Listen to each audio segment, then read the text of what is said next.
Bonjour à toutes et à tous. Quel plaisir de vous retrouver une nouvelle fois pour cette aventure de 10 jours de prière. Nous sommes à la 5e journée. Aujourd'hui, nous allons voir les titres suivants. C'est concentrer sur les choses importantes dans nos prières. Vous savez que la prière, nous avons déjà vu depuis le début, et vous le savez déjà, c'est un privilège immense de parler directement au Créateur de l'univers, comme si nous étions les seuls sur cet univers. Il nous aime. Il est super puissant. Mais nous avons vu aussi que nous devons attendre des fois, parce qu'il a son programme, il a son planning, il a son agenda, qui est un peu différent, des fois même beaucoup des nôtres. Quand nos enfants ou quelqu'un qu'on aime nous demande quelque chose, si nous avons les conditions, nous les aidons tout de suite, c'est un plaisir. Et Dieu ne fait pas toujours ça, c'est un mystère. Mais il sait pourquoi. Ce n'est pas à moi de vous expliquer. C'est à lui de nous expliquer un jour pourquoi il a aidé celui-là, l'autre qui était à côté, il ne l'a pas fait selon notre vision. Il saura nous expliquer. Il faut toujours que nous puissions investir dans notre confiance en son amour et en sa puissance. Et pour cela, il n'a qu'une seule solution. Étudier, lire la parole de Dieu, la Bible, avec les prières et avec les années. On va comprendre de mieux en mieux sa personne et son amour. Aujourd'hui, nous allons voir un élément de la prière que nous avons déjà mentionné à la première journée. Quel est l'élément essentiel d'une prière? Nous allons voir que c'est de penser aux autres. Nous pouvons dire penser à Dieu. Oui, mais Dieu n'a besoin de rien. Lui-même, il peut tout faire. Mais c'est de placer Dieu en premier. Quand on place Dieu en premier, nous sommes en train de placer les autres en premier. C'est ça la volonté de Dieu, que nous puissions penser comme lui, et nous après. Mais nous faisons, et j'ai dit ça par moi aussi, et dans nos églises et partout, on fait toujours le contraire. Quand on prie, on commence par dire merci, c'est vrai, on pense aux nôtres, on pense à nous, on propose au Seigneur nos problèmes. Et des fois, on ne pense même pas aux autres, des loin, sauf aux autres qui sont près de nous. Et des fois, nous ne pensons même pas à l'administration de l'Église qui est là, qui lutte aussi, nos pasteurs, qui ont besoin aussi de nos prières. Alors aujourd'hui, nous allons voir comment placer d'abord les choses de Dieu. Et pourquoi? Les versets proposés, c'est Matthieu 6, 9 et 10. Matthieu 6, versets 9 et 10. Lisons. C'est Jésus qui nous le dit. Voici comment vous devez prier. Notre Père qui est dans les cieux, que ton nom soit reconnu pour sacré, que ton règne vienne, que ta volonté advienne sur la terre comme au ciel. Vous voyez? Ils ont dit, Jésus, Seigneur, enseigne-nous à prier. Jésus dit, vous voulez savoir comment prier? Voici, c'est ce qu'on appelle la prière modèle. Ça veut dire, d'abord, les choses de Dieu.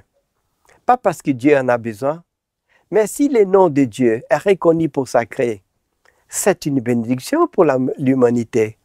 Si le règne de Dieu, ça veut dire que son amour, on voit dans les évangiles que le règne de Dieu, c'est les valeurs de Dieu, la justice, l'amour, la patience, la persévérance, qu'ils viennent, qu'ils sont. Et Jésus a dit, le règne de Dieu est en vous. S'ils sont implantés en nous, tout va se passer mieux. Si la volonté de Dieu s'efface sur la terre comme au ciel, elle n'est pas toujours faite sur notre terre. Des fois, c'est la volonté des hommes. Ça serait bien pour toute l'humanité. Vous voyez comme, au fond, la prière de Jésus, ce n'est pas pour Dieu lui-même, mais au fond, c'est pour nous. Et j'aimerais aussi vous montrer un exemple biblique. Lorsque Jésus a parlé sur ces mêmes sermons sur la montagne, il a dit quoi? En Matthieu 6, les mêmes chapitres, un peu plus bas. verset 33.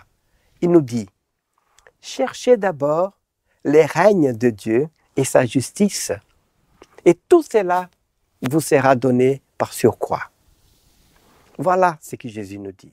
C'est normal de travailler, de vouloir se vêtir, se nourrir, d'acheter des choses. Voilà, c'est normal et c'est même vital. Et c'est important. Ce n'est pas tous les pays qui ont vie comme en Europe. Il y a certains pays que si vous ne travaillez pas, vous allez sous un pont. Et si vous ne travaillez pas, vous allez mourir de faim. Alors c'est normal que surtout à l'époque de Jésus, les gens étaient inquiets. Et Jésus a dit, ok, travaillez, mais ne vous inquiétez pas plus que ça. Cherchez d'abord les royaumes, la justice, les choses de Dieu. Ça veut dire les biens les uns envers les autres. Et j'aimerais aussi vous apporter quelque chose d'important. Lorsque Jésus va partir pour sa dernière journée, pour mourir, qu'est-ce qu'il va se passer? Il va prier. Le jeudi soir, après la Sainte Seine, Jésus va prier. Avant qu'il commence à entrer en angoisse, la Bible dit que dans les jardins de Gethsémani, il se sentait angoissé. Et il a dit même, il avait des frissons d'angoisse, parce qu'il a commencé à être chargé de nos péchés. Il se sentait un pécheur dorénavant. Et il a dit à ses disciples, « Je suis triste jusqu'à la mort, restez ici près de moi. » Mais juste avant qu'il commence ces moments difficiles, il va faire une prière.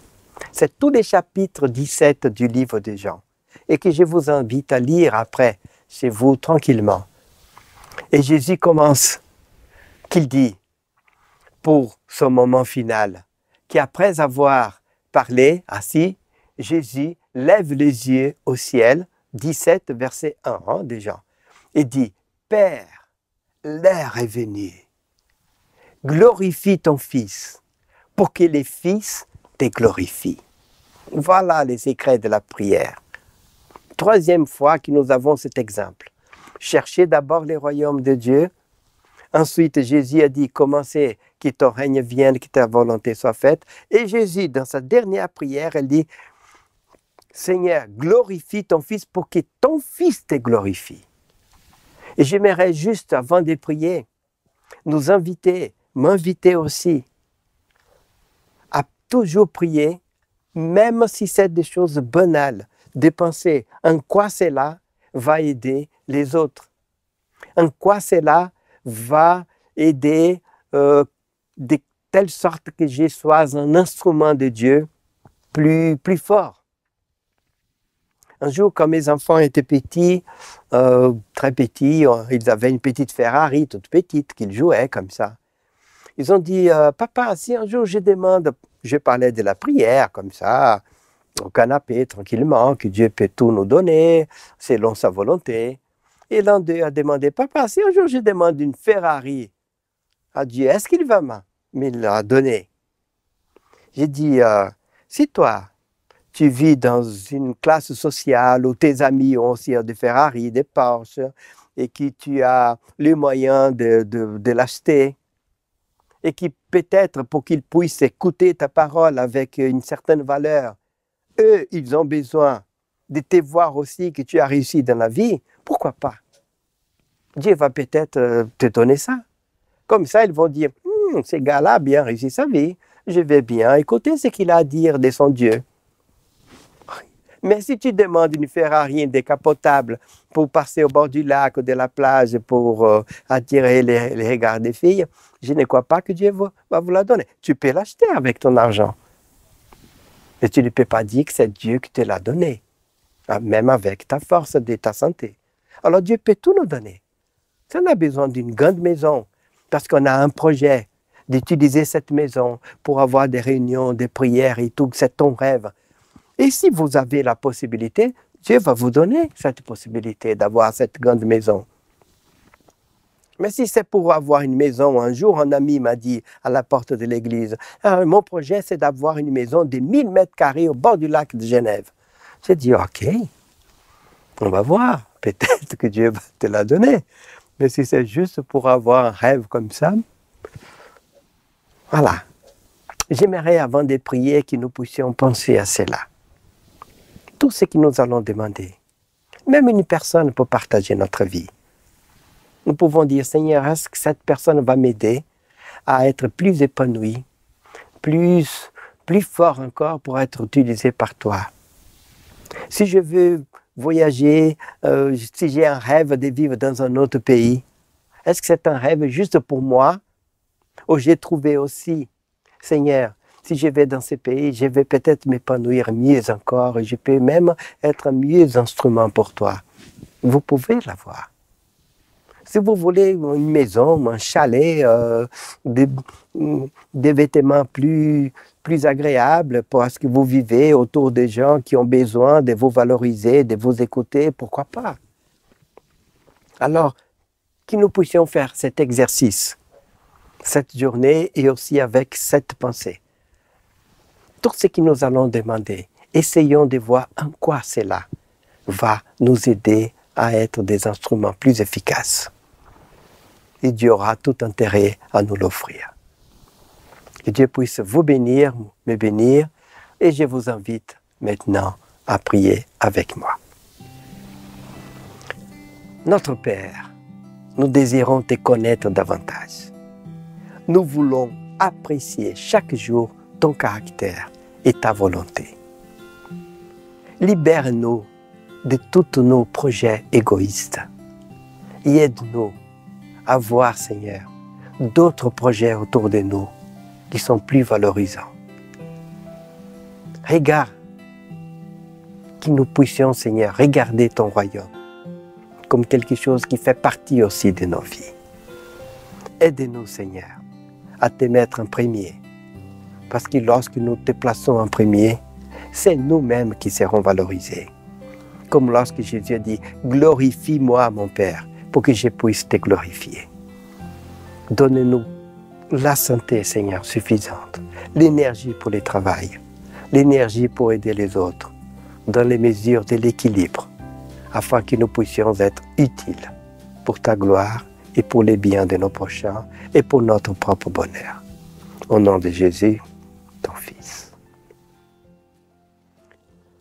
Voilà, mes chers amis, j'ai conclu cette journée de réflexion, de prière, par cet appel à faire un exercice auquel je m'engage moi aussi, depuis déjà quelque temps, même depuis beaucoup d'années. À chaque fois que je demande quelque chose, de demander au Seigneur, Seigneur, en quoi cela sera utile pour ton œuvre? En quoi cela sera utile pour l'autre? C'est vrai qu'on n'arrive pas toujours à les pratiquer, mais au moins que nous puissions avoir cet esprit-là et nous serons moins égoïstes de penser seulement à nous. Voilà, salutations à vous, bon courage et je vous donne rendez-vous par la grâce du Seigneur demain pour une nouvelle réflexion sur la valeur et la puissance de la prière.